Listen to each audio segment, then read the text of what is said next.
Vou começar a falar sobre a energia do corpo. No corpo existem três fontes principais de energia, que são os carboidratos, os lipídios e as proteínas. Os carboidratos é uma energia rápida. Os lipídios é uma energia abundante e duradoura. E as proteínas que são usadas em apenas algumas situações especiais. O equilíbrio entre essas três fontes depende da alimentação, do exercício e do jejum. Vamos falar um pouco sobre a lipólise. A lipólise é o processo de quebra dos glicerídeos que estão armazenados no tecido adiposo. E a quebra desses glicerídeos gera como produto o ácido gráfico e o glicerol. Esses produtos dos glicerídeos serão usados como fonte de energia em situações como jejum, exercício ou estresse metabólico. O processo ocorre com respostas hormonais catabólicas, que seriam respostas dos hormônios adrenalina, noradrenalina, glucagon, cortisol e GH. Esses hormônios eles vão se ligar a receptor de membrana, que causará o aumento do AMP cíclico, que vai ativar a proteína quinase A. Com a ativação da proteína quinase A, nós teremos três principais lipases, que serão responsáveis pela quebra do triglicerídeo. A primeira é o ATGL. O ATGL é a lipase de triglicerídeos adiposos. Essa enzima, quando fosforilada e ativada, ela converte os triglicerídeos em DAG, que é o diacilglicerol, e também, como produto, um AGL. Essa proteína ela é regulada por outra proteína, que é a CGI, regulada pela CGI 58. Após esse processo, vamos ter a ativação da ASL, que é a lipase sensível ao hormônio. Essa proteína ela vai ser ativada via pKa, que vai converter o DAG em MAG, monoacilglicerol, mais um AGL. Então, ela converte em monoacilglicerol. Aí, logo após, vamos ter a MGL, que é outra enzima, o monoacilglicerol lipase, que vai converter a MAG em glicerol mais um AGL. No fim desse processo, vamos ter liberado 3 ácidos gráficos livres e um glicerol. Os ácidos gráficos que serão liberados, eles serão utilizados no processo de produção de energia, ou seja, eles irão para as células do fígado e do músculo, onde sofrerão beta-oxidação, transformando em acetil-CoA, que entrará no ciclo de Krebs ou será transformado em corpos cetônicos. Já o glicerol, ele irá para o fígado, que será convertido em glicerol 3-fosfato, que poderá ser usado na gliconeogênese para a produção de glicose,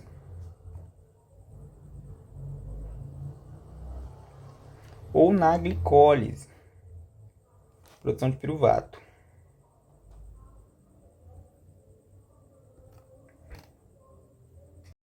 Glicose há a formação de dois produtos, que é o ácido gráfico e o glicerol. Dessa forma, há a saída desses produtos do adipócito para cair na corrente sanguínea. Porém, o ácido gráfico é uma molécula hidrofóbica. E com isso, não vai poder ficar na forma ionizada, solta na corrente sanguínea, porque vai formar a formação de micelas e emulsificações. Dessa forma, que a proteína que é mais abundante, que é a albumina, ela vai se conectar ao ácido gráfico, permitindo a solubilização dele e que vai formar o ácido gráfico livre. E dessa forma, o ácido gráfico livre vai poder ser transportado para o tecido-alvo, na qual vai sofrer a beta-oxidação. Então, a partir do transporte do sangue, né, ligado à albumina plasmática, funciona como uma espécie de carona, e cada molécula de albumina carrega vários tipos de ácidos graxos ao mesmo tempo. Na chegada ao tecido-alvo, os músculos, coração e fígado captam os AGL, que são os ácidos graxos livres, né? E conforme a necessidade energética, os transportadores de membrana, como o FATP, que é o transporte de ácidos graxos, né, como o CD36, facilitam a entrada dos ácidos graxos na célula. E na ativação intracelular, dentro da célula, o ácido graxo é ativado, virando acetil-CoA, que é o ácido graxo ligado à coenzima A, e essa reação consome ATP e é catalisada pela acetil-CoA sintetase. E no quesito de destino energético, esses derivados, esses ácidos graxos, podem ser oxidados no mitocôndrio com a beta-oxidação, gerando acetil-CoA, indo para o ciclo de Krebs, gerando ATP, e serem usados para reserva, pela reesterificação de triglicerídeos no músculo ou fígado, se não houver uma demanda imediata. Então, resumindo, a lipólise é transporte ligado à albumina, entra no tecido via transportadores, a ativação em acetil-CoA e a oxidação na mitocôndria. Agora eu vou explicar um pouquinho sobre como a gordura da nossa dieta ela vira energia. Basicamente, a gente vai usar o processo de quebra do ácido graxo. A primeiro momento, no citosol, o ácido graxo ele vai ser ativado. Ele vai virar o acil-CoA, com a ajuda da acil-CoA sintetase. Isso vai gastar um ATP duplo e vai virar o ATP. No caso, ativar é como se fosse o passaporte para entrar na mitocôndria. Entretanto, o acil-CoA ele não consegue atravessar a membrana interna. Para isso, vai ser necessário iniciar o sistema da carnitina. O que vai acontecer? Através dessa enzima, CAT1,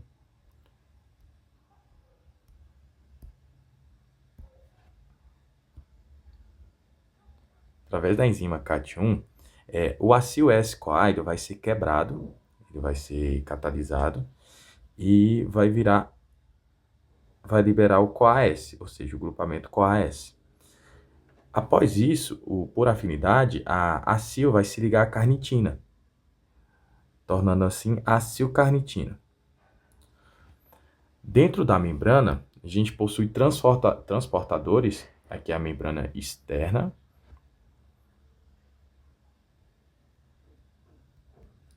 e a membrana interna. Através de transportadores de carnitina, a acilcarnitina agora, nesse momento, vai atravessar a membrana externa e, através do transportador de carnitina, ela vai atravessar para a membrana interna, chegando dentro da célula. A partir do momento que a acilcarnitina já está dentro da célula, vai haver um processo de separação. No caso, uma enzima chamada translocase vai fazer com que a carnitina se separe da acil, do grupamento acil, e volte de novo para fora da célula. Ela vai ficar esperando que o novo ácido graxo livre ali fique disponível para que ela possa se ligar. Então, a partir do momento que a enzima translocase faz esse processo, novamente, o grupamento acil vai ficar livre dentro do espaço celular aqui.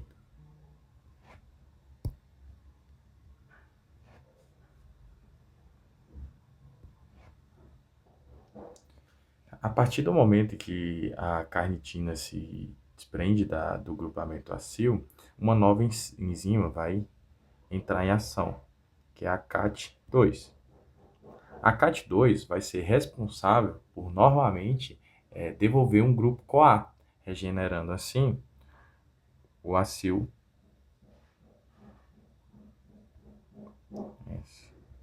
CoA. Só que aqui nesse momento, a gente conseguiu fazer com que o acil S-CoA estivesse já dentro da célula. Então, para que ocorram os processos de beta-oxidação dentro da matriz, a espiral, a desidrogenação, a hidratação e a diólise, vai ser necessário que esse mecanismo, o mecanismo da carnitina, entre em ação, porque não há meios de transportar o acil S-CoA aqui para dentro sem que ocorra o processo da carnitina. A beta-oxidação ela está presente nas fibras vermelhas e acontece na matriz mitocondrial, onde o ácido graxo vai chegar no monócito e lá no monócito ele vai ser transformado em acil-CoA graxo pela enzima acil-CoA sintetase e vai ser mandado lá para o espaço intermembranoso gastando 2 ATP.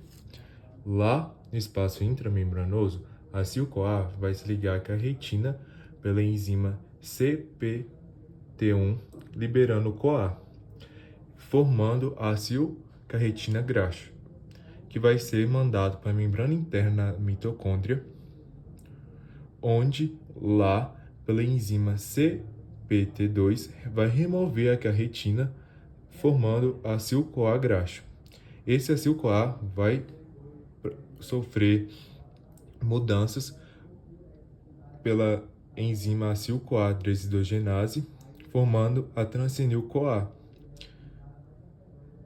A transenil-CoA vai ser transformada em beta-hidroxil-CoA pela enzima enil-CoA hidratase, e essa beta-hidroxil-CoA vai se transformar em beta-citosil-CoA pela beta-hidroxil-CoA desidrogenase.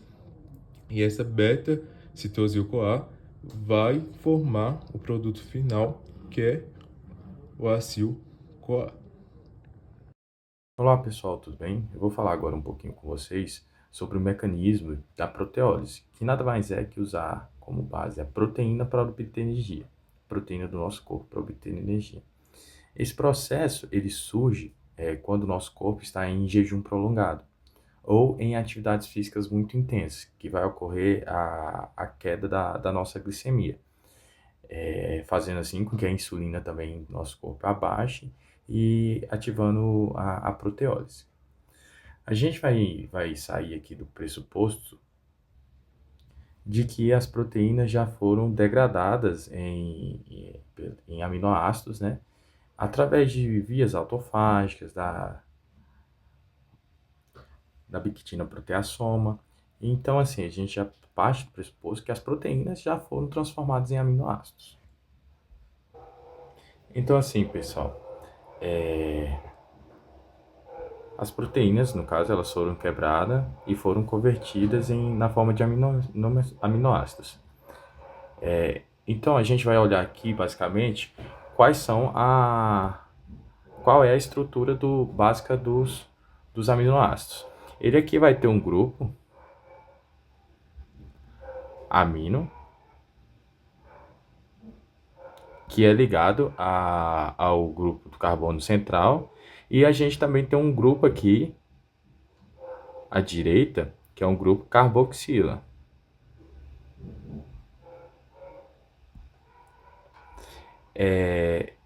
Como a gente sabe, o grupo carboxila, geralmente é ligada a ácidos, por isso o nome é dado aminoácido, por conta desse grupo amina e desse grupo carboxila. Então, o que basicamente importa aqui para a gente desse grupo aminoácido? A gente precisa basicamente pensar em duas coisas. Quando a gente quebra esse grupo aminoácido, a gente vai dividir em duas regiões, né? O grupo amina e o grupo carboxila. Isso significa, então, que o grupo amina vai ser liberado e o grupo carboxila, juntamente ao restante da cadeia carbônica, vai ficar para o outro lado. Essa divisão, então, nos leva a entender o seguinte, que a gente vai ter a liberação do grupo amina na forma de íon amônio, e a gente também vai ter a liberação do esqueleto carbônico, que é a região direita da divisão. Essas duas partes do aminoácido vão ter destinos distintos. O primeiro ponto, eu vou focar aqui a respeito do íon amônia, do NH4. O íon amônia, ele posteriormente pode transformar em amônia, ele não pode ficar circulante de maneira livre no nosso organismo, porque ele é extremamente perigoso, ele é neurotóxico, atravessa a barreira hematoencefálica com muita facilidade, então ele é prejudicial, ele não pode ficar livre no organismo. Então a gente precisa dar um destino para esse grupo amino, né? Dessa amônia. Aí nós vamos assumir que esse íon amônia ele vai ter dois destinos.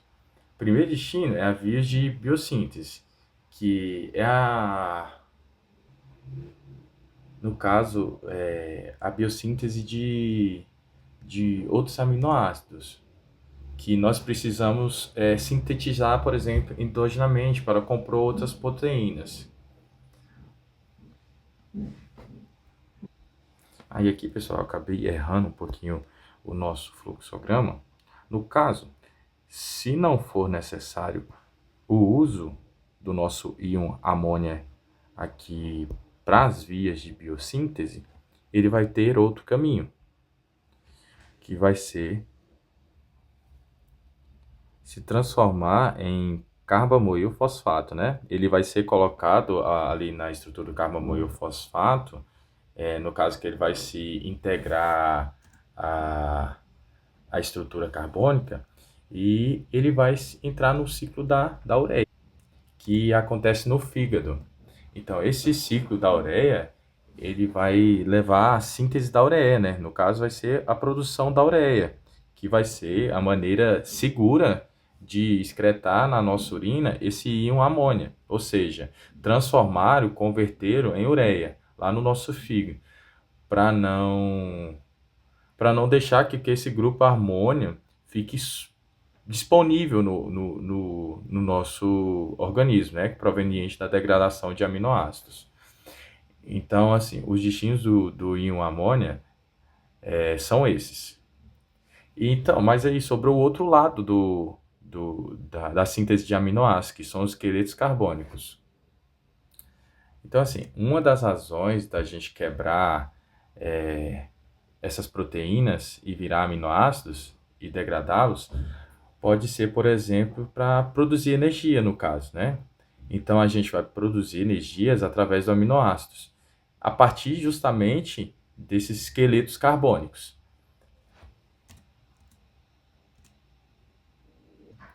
Então, assim, esses esqueletos carbônicos, eles vão se transformar em cetoácidos, né?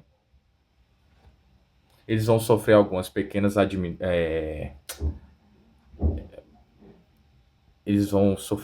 pequenas alterações e vão se tornar cetoácidos. Então, assim, esses cetoácidos, a maior parte deles, no caso, não são todos, eles podem entrar no ciclo aqui de Krebs e, consequentemente, serem usados na gliconeogênese para a síntese de glicose, né? Produzir glicose. E os cetoácidos que não forem utilizados aqui, que não entrarem no ciclo de Krebs, eles podem ser usados, na verdade, vão ser usados para via cetogênica, né? Que vai ser a via de sintetização de corpos cetânicos, que também vão ser utilizados para a produção de energia durante jejuns muito prolongados. Então, pessoal, vamos pensar o seguinte. Nesse momento aqui em que nossos aminoácidos foram convertidos em íon amônias e esqueletos carbônicos, precisa de algo para fazer essa reação, né? Essa reação de quebra dos aminoácidos. Essa é uma das reações mais importantes do mecanismo de proteínas e aminoácidos, que é as reações de transaminação.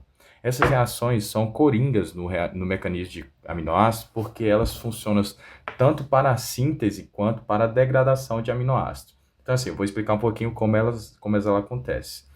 Para essas reações acontecerem, elas precisam dos aminoácidos para ser degradados e a gente precisa do alfa-cetoglutarato, certo? Então, assim, esse alfa-cetoglutarato, ele é, inclusive, intermediário do ciclo de Krebs. Então, ele é muito importante. Então, o que vai acontecer nessa reação? Uma enzima denominada aminotransferase, ela vai transferir grupos aminos, ou seja, ela vai remover o grupo amino do aminoácido e vai passá-lo por alfa-cetoglutarato. Então, quando esse alfa-cetoglutarato ele recebe o amino, ele passa a se chamar glutamato. Então, assim, glutamato também é um aminoácido. Então, toda transaminação envolve também um glutamato, mesmo que ele não seja o aminoácido a ser degradado. Ele mesmo assim vai estar envolvido. Aí, quando o nosso aminoácido alfa, que está sendo degradado aqui, ele perde o grupo amino, ele passa a ser o cetoácido característico. Então, assim, vamos dar um exemplo característico. Então, vamos supor que o nosso aminoácido aqui seja a alanina. A alanina, ela vai ser alvo de uma aminotransferase, que no caso vai ser a alanina aminotransferase. Então, assim, é uma enzima muito importante, famosa, que a gente usa no dia a dia, também chamado como de ALT, ou também TGP, né? Ela vai pegar o grupo amino e vai transferir para o alfa-cetoglutarato, que vai formar, a partir daí, o glutamato. Então, assim, o esqueleto carbônico que restou, ele não vai mais ser um alanina. Ele não vai mais ser alanina, ele vai se transformar num cetoácido, que no caso da alanina vai ser o piruvato. Então, quando a alanina vai perder esse grupo amino, né, esse grupo amino aqui, ele vai se transformar no piruvato. Esse piruvato, ele pode ser usado na via de gliconeogênese para síntese de glicose. Ou outro exemplo, se esse aminoácido for aspartato, ele vai ser alvo de um aminotransferase, a AST, que no caso é aspartato aminotransferase. Também no caso pode ser o TGO. Essa enzima, ela vai liberar o amino, pelo alfa-cetoglutamato, que vira glutamato, e aí o aminoácido, que era o aspartato, se transforma em oxaloacetato, né, que é um cetoácido. Então, as transaminações, ela faz esse tipo de transferência de grupo amino.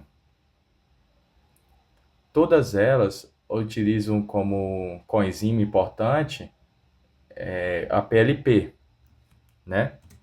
Que nada mais é que a vitamina B6, chamada também de piridoxal-fosfato. Então, assim, sem também a PLP aqui, sem essa vitamina B6, as aminotransferases não são capazes de funcionar. Então, ela vai agir aqui também como uma espécie de coadjuvante.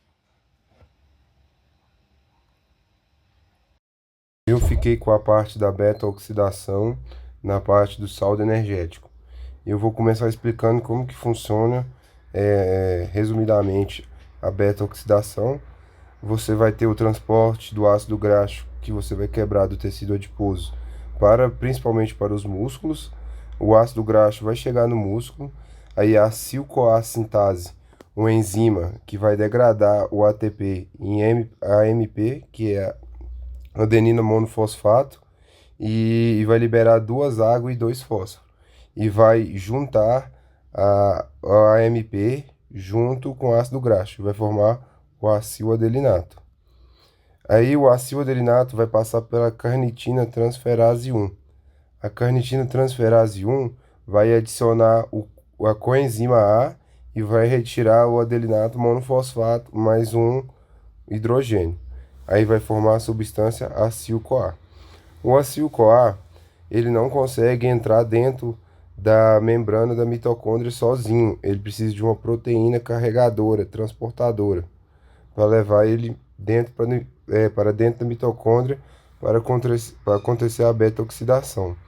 Então, a proteína que você vai usar para transportar o acil-CoA para dentro da mitocôndria é a carnitina.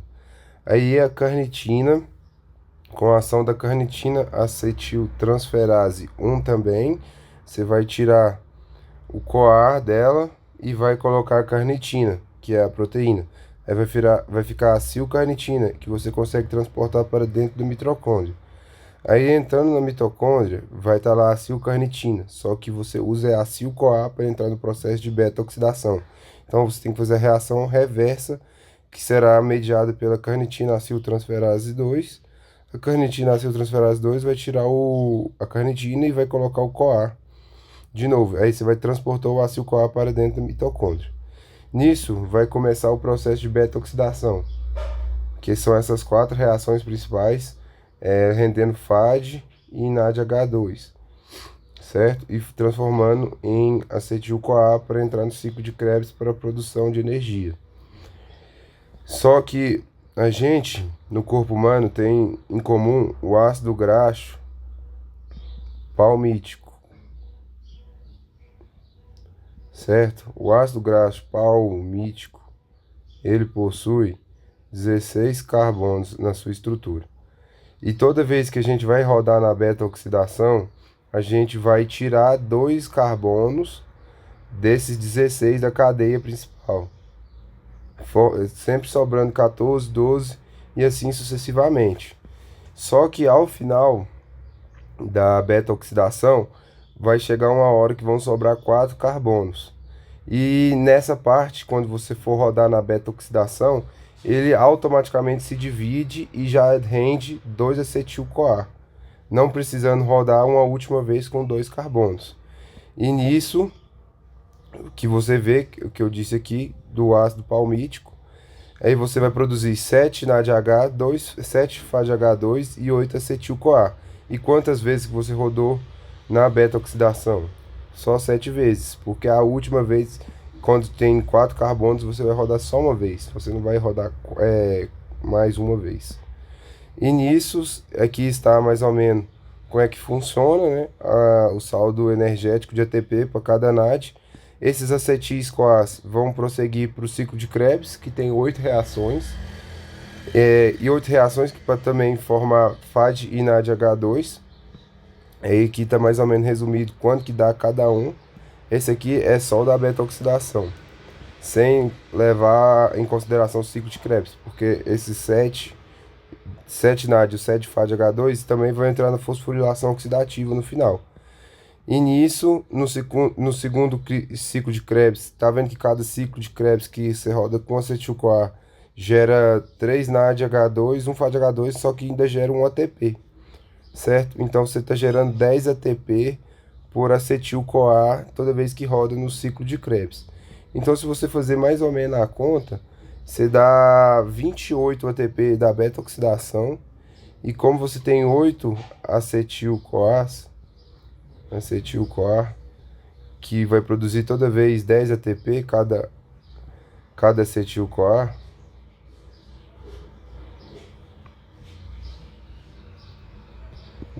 cada acetil-CoA. Então, se você multiplicar isso por 8, vai dar 80 ATPs da fosforilação. 80 ATP da fosforilação mais 28 ATPs da beta-oxidação. Só que isso no cenário ideal, você desconta mais ou menos de 2 a 4 ATPs ali de gasto energético para manter a reação funcionando.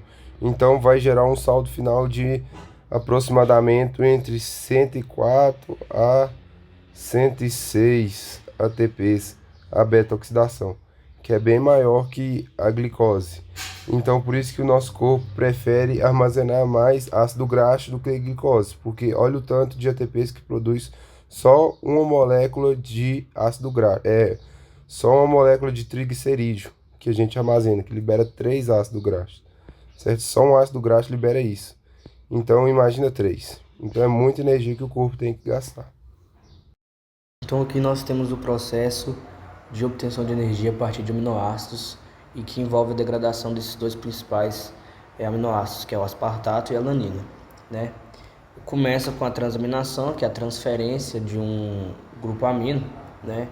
E os esqueletos de carbono eles são convertidos em intermediários das vias metabólicas do ciclo de Krebs, né? Que eu vou demonstrar aqui. E o grupo amino ele é convertido em amônio e subsequentemente ele é excretado devido a essa toxicidade da amônio, né? Então começa com a transaminação.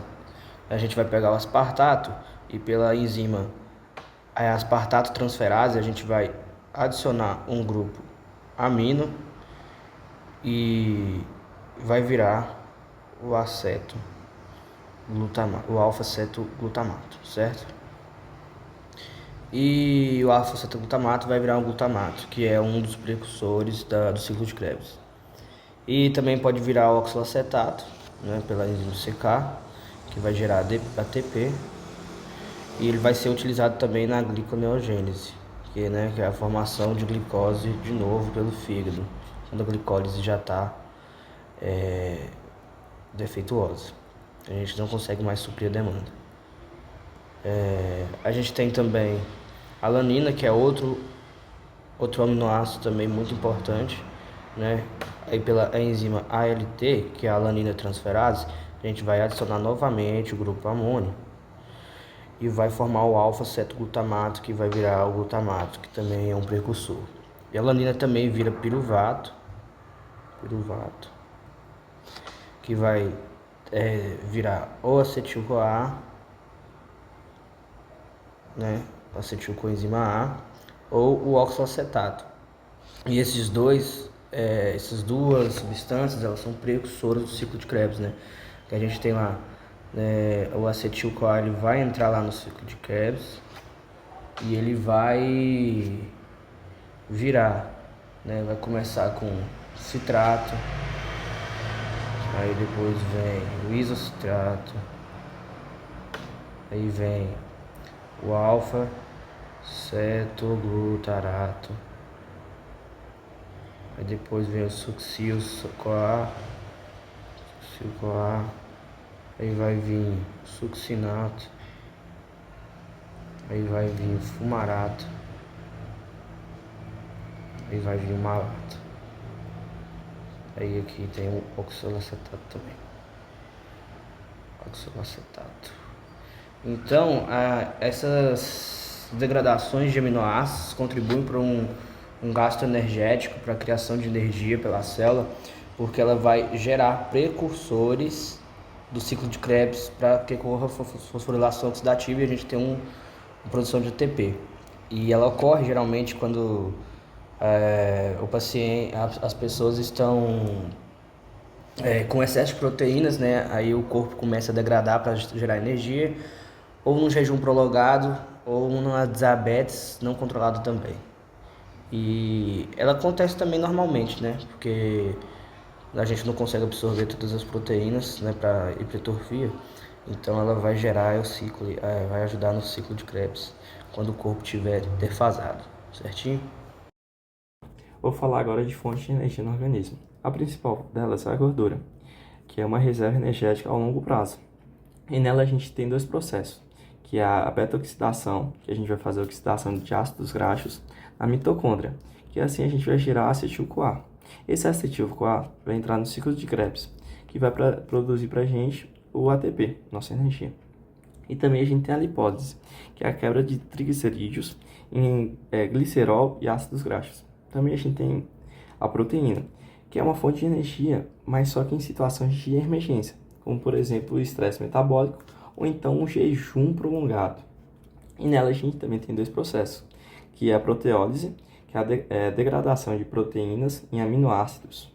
E também a gente tem o ciclo glicose-alanina, que que a gente vai fazer o transporte de nitrogênio e geração de glicose no fígado a partir de glicogênios, aminoácidos glicogênicos. E também a gente tem a integração metabólica, que garante energia quando a glicose está baixa. No jejum, os lipídios é o principal combustível, só que as proteínas também podem integrar esse combustível quando os lipídios estiverem baixos.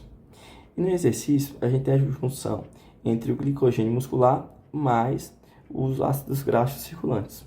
E o equilíbrio metabólico é nada menos que quando o corpo regula o uso de carboidratos, gorduras e proteínas a fim de manter a homeostase do corpo.